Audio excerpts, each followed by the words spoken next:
Hey, what's up guys, ELP Modeling here, and today I'm going to show you how water slide decals work and how to apply them to your model car. In this video we're going to look at basic decals, with an advanced decal application video coming soon. So what materials are needed? Well, you might have most of these materials at home, but some products made specifically for decals can be used to make your life a little bit easier.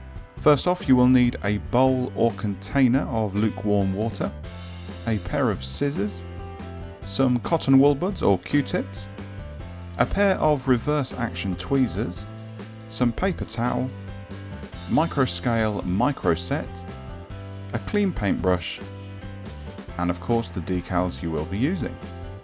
So let's start by applying this number plate decal.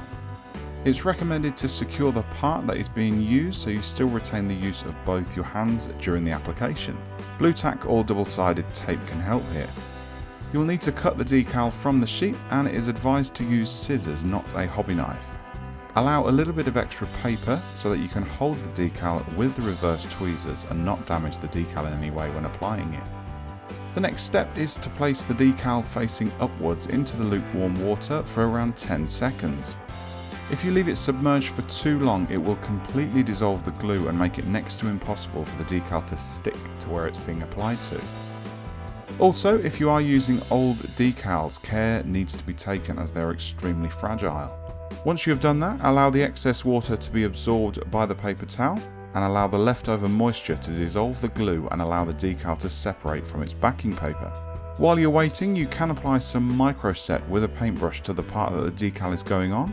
This lets you move the decal after applying it to the part and allow for some extra time to ensure that it's in the correct position. If you don't have any micro set, you can brush a little bit of water on there too. Now take your tweezers in one hand and a Q-tip dipped in water in the other, and then use that to slide the decal into position. Using it dry could damage the decal and make it stick to it when you're using it to slide it off. Always remember, wetter is better. Once the decal is on the part, you can use the wet Q-tip to move it around to exactly where it needs to be. Once it's in place, use a dry Q-tip and roll it from the inside towards the outside in order to press the excess water and microset from underneath. Care needs to be taken at this part to ensure the decal stays in position and you're rolling over the surface and not pulling it. If the decal does move like this, then simply repeat the process with the wet Q-tip to ensure that it's back in its correct position. You've now successfully applied the decal to the location it needs to be, and all you need to do now is allow it to dry. For this, I recommend at least 24 hours just to be on the safe side.